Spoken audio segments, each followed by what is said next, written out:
and welcome back to my new series called Keeping It Clean, where I break down all the aspects of what really creates paint department rework, the main sources of dirt and contamination, how to minimize them, and the real costs of rework from all perspectives. And lastly, what a good preventative maintenance program has on reducing repaints and extending the life cycle of booth equipment, all captured in short, bite-sized episodes. Well, hopefully you've already checked out my first episode in this series, Root Sources of Contamination, and maybe I was able to open your eyes a bit on where all that junk in your beautiful paintwork really comes from. If you missed that one, I would highly suggest you go back and listen to that episode first before you start on this one. It'll definitely make a whole lot more sense. This week we're going to do a deep dive into the costs of repainting a vehicle due to the avoidable dirt and fisheyes most painters have to contend with. And I would think most will be absolutely shocked at how much money is really involved here. Not just for the shop ownership either, it's for the paint technicians as well.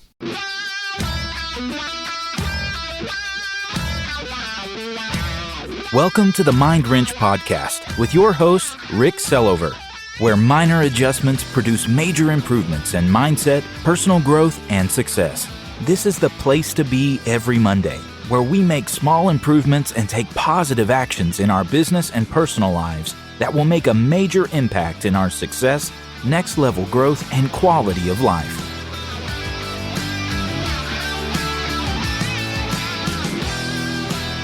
Hey, what's up, everybody? Welcome to the Mind Wrench Podcast. I'm your host, Rick Sillover. Thanks so much for stopping in. If you're a returning listener and haven't done so already, please take a minute and click the follow or subscribe button and then rate and review the show. When you rate and review the show, the algorithms for Apple, Spotify, Google Podcasts, iHeartRadio, Amazon Music, and all the other platforms will see that it's valuable and show it to more people that have never seen it before. And hopefully it can help them too. I would really appreciate your help sharing this word with your friends and family as well. And if you're a brand new listener, welcome. I hope you find something of value here that helps you in your personal or professional life as well. Please make sure to click the subscribe or follow button so you never miss another episode. A couple of years ago, I conducted an extensive study that uncovered something most collision repair facilities never fully measure: the significant financial impact of paint contamination and rework. What I found was eye-opening. Every month, shops are losing thousands of dollars to preventable defects, redos, wasted materials, lost production time, and reduced profitability. The findings led me to create a presentation called The Cost of Contamination, which I've had the opportunity to share at several industry conferences and through published articles over the past few years. In that presentation, I cover three critical areas: the root sources of contamination, the true cost of contamination, the value of preventative maintenance. To help spread this message, I also recorded a 3-part Mind Wrench podcast series that takes a deeper dive into each of these topics. The reality is, I feel like I've only scratched the surface. This information has the potential to help shop owners, managers, and paint technicians improve quality, increase profitability, and eliminate unnecessary waste. That's why over the next few weeks, I'm resharing all 3 episodes. If you find value in this information, please share it with others in the industry who could benefit from hearing it. This week, I'm featuring part 2 of the series, Keeping It Clean, True Costs of Contamination. I hope this truly opens your eyes to the extensive costs of redos, the amount of money that's literally going up the stacks. And more importantly, I hope it helps you understand exactly how to keep more of your hard-earned profits where they belong. Just as an FYI, I've gone through and edited this information to update the actual costs, as the average RO value and a few other things have gone up since this original episode aired. Hey, welcome back to the Mind Wrench Podcast. I'm so glad you're here with me today, and welcome back to my new series called Keeping It Clean, where I break down all the aspects of what really creates paint department rework, the main sources of dirt and contamination, how to minimize them, and the real costs of rework from all perspectives. And lastly, what a good preventative maintenance program has on reducing repaints and extending the life cycle of booth equipment, all captured in short, bite-sized episodes. Well, hopefully you've already checked out my first episode in this series, Root Sources of Contamination, and maybe I was able to open your eyes a bit on where all that junk in your beautiful paintwork really comes from. If you missed that one, I would highly suggest you go back and listen to that episode first before you start on this one. It'll definitely make a whole lot more sense. If you did already check it out, number 1, I hope it made sense to you, and number 2, Welcome back to the second episode of the series. This week we're going to do a deep dive into the costs of repainting a vehicle due to the avoidable dirt and fisheyes most painters have to contend with. And I would think most will be absolutely shocked at how much money is really involved here. Not just for the shop ownership either, it's for the paint technicians as well. Once again, when doing my research for this realistic expose on the absolute time suck and money wasted on rework, I tapped into not only my experience of living through this daily nightmare as a paint tech, but my 30-plus years as a jobber, visiting hundreds of shops every year, witnessing their battles, but used information gained from previously interviewed key people from the top booth manufacturers as well, their distributors that install and service and provide preventive maintenance for those booths, several paint manufacturers reps, and some industry tech reps that deal with finding solutions for customers every single day, refinish instructors, and some shop owners themselves. Now, before I start laying down the results of my dirt survey and spitting out some amazing numbers that impact the shop owner's bottom line every month in a very negative way, as well as the paint tech's ability to maximize their income. And it may cause you to think, is this guy nuts? Does he even know what he's talking about? Well, let me assure you, I do know what I'm talking about. But I think it'd be helpful to give you a little bit of my perspective first. The time frame that I first started my paint career in the mid to late 70s, acrylic lacquer was the predominant paint type used in most body shops, followed closely by the acrylic enamels in the late 70s. Now, dirt was not so much a focus of concern in the lacquer finishes because after you pounded on 4 to 5 coats of color, another 4 to 5 coats of clear, right there in the middle of the shop with maybe an exhaust fan on, because in the shops back then, the booth, if you had one, was kind of reserved for the enamel job or the complete repaints. You're going to end up spending the next day wet sanding and rubbing those jobs anyways. I'll point out here the customer expectations of what the finished product looked like really consisted basically of if the panels were straight, the new bumper wasn't crooked, color looked okay, that was good enough. Customers did not nitpick the dirt in the paint back then. Now, regular acrylic enamel jobs became commonplace, but you couldn't rub out a metallic enamel paint job without affecting the metallics. So actually trying to keep the job clean suddenly became important. A little while later, paint companies started offering enamel clear coats to apply over lacquer base coats, as well as over enamel metallics, and it was definitely better for providing a finish you didn't have to wet sand and rub every inch of the panel, but the enamel clears were a little bit more challenging to nub and rub. Those jobs could not, at least they weren't supposed to be sprayed outside of the booth, wink, wink, nod, nod, due to the isocyanades used in the hardeners. But a lot of people didn't really realize that back then and just did it anyways. During the early to mid-'80s, as better, more durable finishes like basecoat-clearcoat urethane jobs became more commonplace, that's when the real never-ending battle for a clean job began. I couldn't count the number of shops that had a rub guy full-time, someone that the shop paid for or shared cost with the painter, and his job was to do nothing but sand and rub every single car that came out of that booth. Most booths at that time were cross-draft, but the new downdrafts were starting to hit the market and brought along not only the option of baking the clear for a quicker finish, but a better controlled spraying atmosphere. But everybody seemed to struggle to get a job out of that booth and over the curb without a substantial amount of sanding and rubbing still. With the advent of urethane base coat clear coat finishes, the paint jobs from the factory were increasingly getting much nicer, more brilliant and higher gloss. The customer expectations also increased, as did the cost of a new vehicle. If you're looking for a competitive edge for your business or a more effective jumpstart to your personal development in 2024, I'll make your first step super simple. It is a fact that an incredible number of the most successful business owners, nearly half of the Fortune 500 companies, top-earning professional athletes, entertainers, and industry leaders like Microsoft's Bill Gates, former President Bill Clinton, Richard Branson, Amazon's Jeff Bezos, and Salesforce Mark Benioff all have one thing in common. They all have at least one coach, and some have several, that they work with on a consistent basis. Someone that helps guide, mentor, and support them, challenge them, help them set and achieve goals that move them forward, and then hold them accountable to follow through, driving personal and professional growth. Working with a coach has many substantial benefits. Just for an example, 80% of coaching clients report improved self-esteem or self-confidence thanks to coaching. 99% of individuals and companies that hire a coach report being very satisfied, and 96% would do it again. If deep down, you know it's time to make those improvements in your business, your personal life that you've kicked down the road year after year, if you're tired of knowing there's a better version of you waiting to shine, but unsure of how to bring that version to light, if you're tired of wanting to enjoy a more successful business, but not sure how to start, and if you don't want to go another 12 months without better results, but you don't want to go it alone, then take the first step. It's super simple. Sometimes talking to the right person can make all the difference. Go to www.rickslover.com/contact and I'll set you up with a free consultation call with me to see if one-on-one coaching is right for you. Now here we are a few decades later, and it seems we're still fighting the same battle against dirt. Even though booth and spray technology has advanced, masking materials are also vastly improved since then, nobody's covering the car with rows and rows of green 36-inch paper anymore. Yet the vast majority of shops are still rubbing almost every one of the jobs to some degree. Did I mention how much I hate sanding and rubbing? Oh, God. Well, I did, with a passion.